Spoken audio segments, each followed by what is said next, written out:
Alors, bien le bonjour camarades, j'espère que vous allez bien, j'espère que vous portez à merveille. Ici Boost Sympa, on se retrouve comme chaque samedi pour notre épisode du Grand Recap où nous faisons les grands récapitulatifs des marchés financiers, notamment des annonces économiques parues en semaine. Alors camarades, vous l'aurez deviné, semaine très chargée en annonces économiques bouleversantes pour le marché. Nous allons voir tout cela ici et maintenant. Ce lundi, du côté de l'euro, l'indice IPC qui est revenu neutre, pas beaucoup de mouvement. Le mardi ne nous intéresse pas. Si vous voulez que cela nous intéresse, n'hésitez pas à mettre cela en commentaire.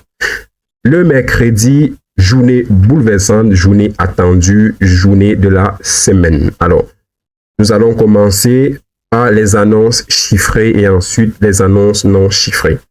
Du côté du stock du pétrole brut, du côté de l'euro, est revenu inférieur aux attentes, ce qui a été positif aussi pour le dollar. Mais pas beaucoup d'impact sur le marché, parce qu'il était 15h30 et nous attendions à 19h des annonces économiques qui devaient bouleverser le marché, notamment avec les différentes conférences et surtout la décision de la Fed sur les taux d'intérêt. Pas de surprise pour nous. Nous l'avons prévu au cours du grand récap de la semaine dernière où justement nous étions en train de parler d'une conservation des taux d'intérêt à 5,5%. Merci beaucoup, bravo pour nous. Alors, conservation des taux d'intérêt à 5,5%, pas de mouvement sur le marché. Ce qu'attendaient beaucoup de traders, c'était notamment les différentes conférences mercredi soir pour pouvoir vraiment négocier sur le marché. Alors déjà, je tiens à préciser que 9h45, nous avons eu le discours de Christine Lagarde, présidente de la BCE. Alors, qu'a dit Christine Lagarde pour pouvoir faire bouger le marché de l'euro?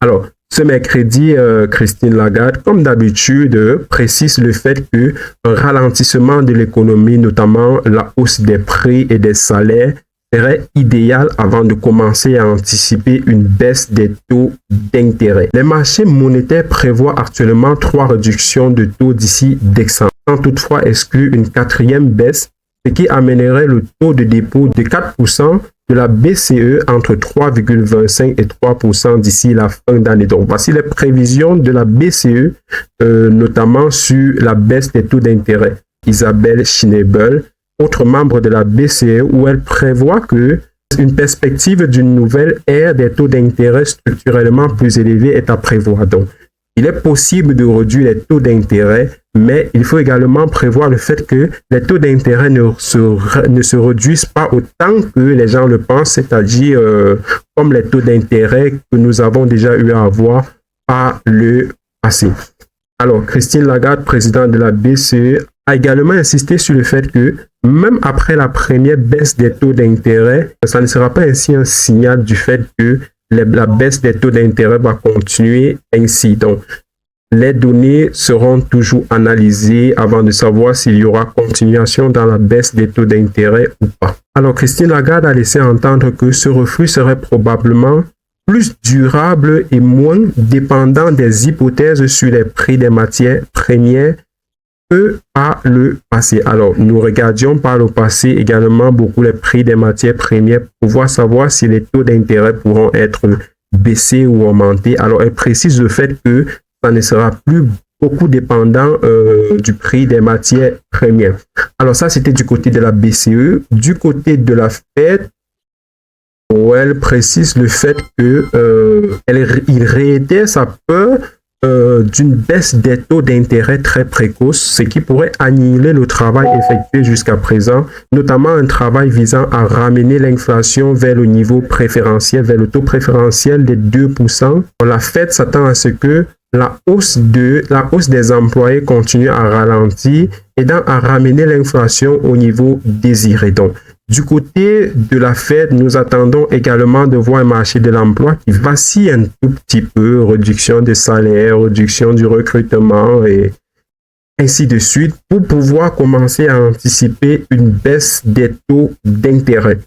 Donc, les Américains réduisaient les emplois, réduisaient les salaires et nous allons baisser les taux d'intérêt. Voilà le message de Powell, président de la Fed.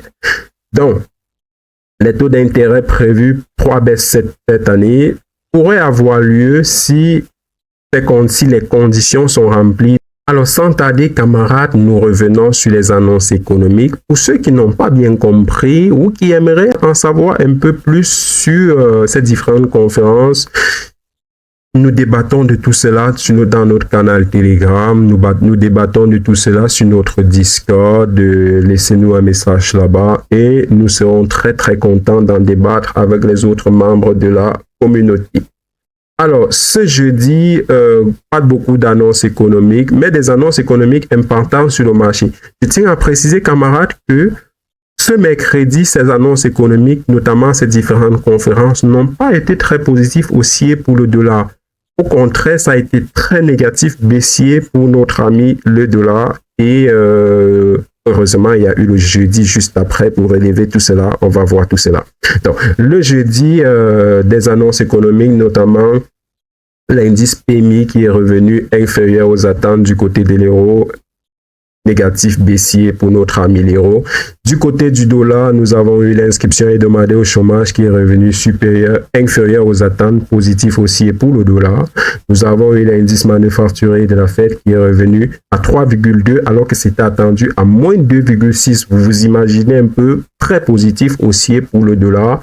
Nous avons eu la vente des logements qui est revenu supérieur, positif aussi pour le dollar. Nous avons eu l'indice PMI service qui est revenu inférieur aux attentes, négatif, baissier pour le dollar. Alors, globalement, ce jeudi, les annonces économiques ont plutôt été en faveur du dollar. Une grosse hausse au niveau du dollar. Nous allons voir tout cela avec les graphiques.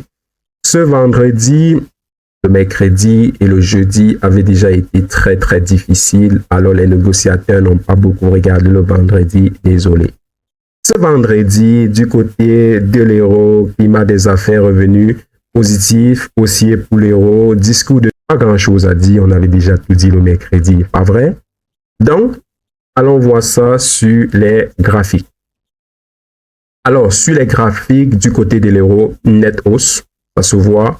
Ce mercredi 20 mars, qu'est-ce qu'on a eu? Belle hausse du côté de l'euro, c'est là, vous pouvez le constater à ce niveau. Laissez, je dézoome un peu. Voilà.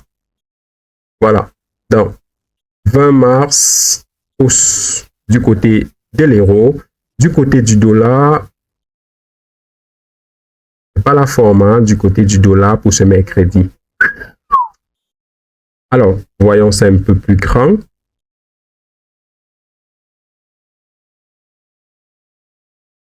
Alors, camarades, je vais vous faire le plaisir de vous expliquer tout ça. Alors, déjà, vous le savez, comme vous le savez, chaque jour, nous essayons de partager avec vous, notamment sur notre page Facebook, nos analyses avant les annonces économiques. Question d'essayer de prévoir un tout petit peu la direction que pourra avoir le marché après la sortie des annonces économiques. Alors, ce mercredi matin, grosse divergence du côté de l'indice du dollar, grosse divergence baissière, ce qui nous a permis d'anticiper cette baisse jusqu'à un retracement des 50% FIBO. Par la suite, nous avons pris une position à la hausse ce jeudi matin en visant les plus hauts. Donc, comme vous pouvez le constater ici sur notre page Facebook, cela a été très anticipé. Nous sommes ici sur l'indice du dollar. Nous avons partagé ceci mercredi matin. Grosse divergence du côté de l'indice du dollar. Nous avons prévu cette chute de l'indice du dollar, ce qui a très été effectif ce 19h, mercredi 19h, notamment avec les différentes conférences. L'indice du dollar a beaucoup perdu en valeur.